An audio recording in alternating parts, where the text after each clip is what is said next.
What's up guys, Brett Medlock here. Today I want to talk about Dirt Rally 2.0. But wait, not actually me. Today Steve Clist is going to handle the review. If you didn't know, there's a handful of enthusiast websites with some very passionate and talented writers, and every now and then I love to feature some of their work on the channel. So without further ado, the voice of an angel, Steve Clist, let's jump in. I've been reviewing games on a professional basis for around 3.5 years now.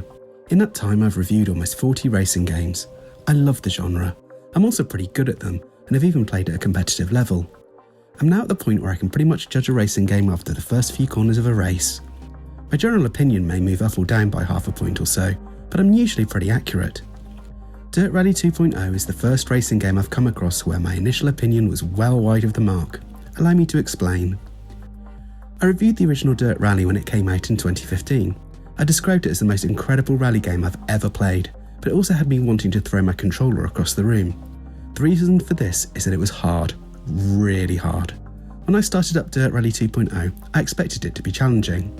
At first the RaceNet options weren't available as it hadn't been turned on. This left me with the ability to play time trials, historic rally, or the official Rallycross Championship. As I'd seen a lot of promotion about this having the license for the FIA World Rallycross Championship, I thought I'd try that out first.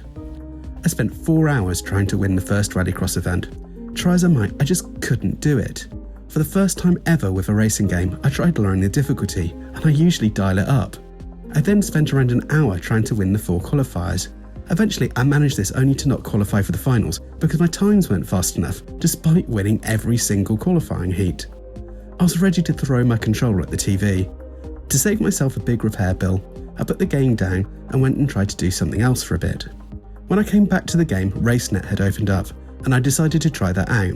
It's from here on that I started to fall in love with Dirt Rally 2.0. The RaceNet events are like the career mode of the game. You can choose to race in rally or rallycross events. You begin entering open events before moving on to clubman events, then pro and upwards. This is where you should start the game. It eases you into the handling, helps you learn the risk versus reward of pushing hard. It also gradually ups the difficulty. I began the Open Rally Championship with a low-powered Lancia Fulvia HF. This was a near-perfect introduction. Pretty quickly, I got a grasp of the way the car moves, turns, slides and grips. I got in the groove of listening to my co-driver's notes, keeping them in my head, and understanding the appropriate response to each level of corner. Before I knew it, I was rallying again. After I'd completed my first event, I was able to upgrade my car. There are 3 types of upgrade that can be bought at any time through money.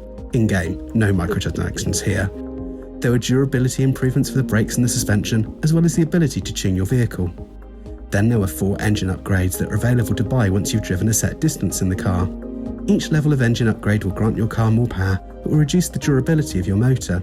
You'll need to decide if you want to risk the extra power at the chance of blowing your engine. Another area you can upgrade is your team. You can hire more staff and train them to fix problems quicker. This is particularly useful where you've got limited time between stages of an event to patch up your car. Of course, another thing you want to spend your hard-earned money on is new cars. There's a new batch of vehicles every few hours. You can pick up used cars or brand new ones. Used vehicles tend to need some repairing, so it's best not to spend every single penny you have on them. All of these cars are real licensed vehicles, and the models are absolutely spot on. They look and sound just like the real things.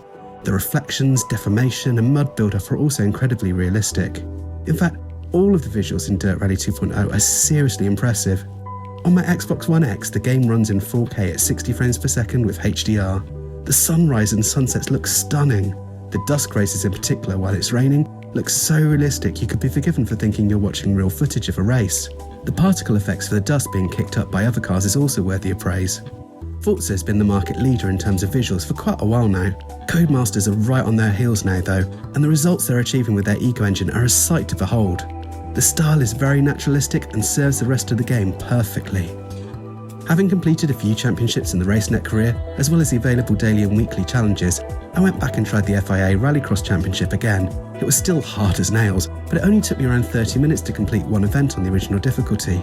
This seems par for the course and a lot more tolerable than when I started. It's clearly just not the event to start your Dirt Rally 2.0 experience with. The only other niggle I had with the game was that I experienced a few visual glitches. There are a few competitor cars where the lights or the mirrors were separated from the vehicles and just appeared to float in mid-air. I also had one race where one of my tyres was rotating around the middle of the car, which was really distracting. These were extremely rare occurrences though. I have to say that Dirt Rally is no longer the best rallying game around, and that's because this second game in the series usurps it in pretty much every way. The progression system in the career is much better. Visuals, which are already impressive, have taken a big leap forward. While this entry doesn't have any hill climb events, it makes up for it in having some truly great rally stages and the official FIA Rallycross Championship licence. This is still a brutally hard racing game, but the early RaceNet career events help ease you into it.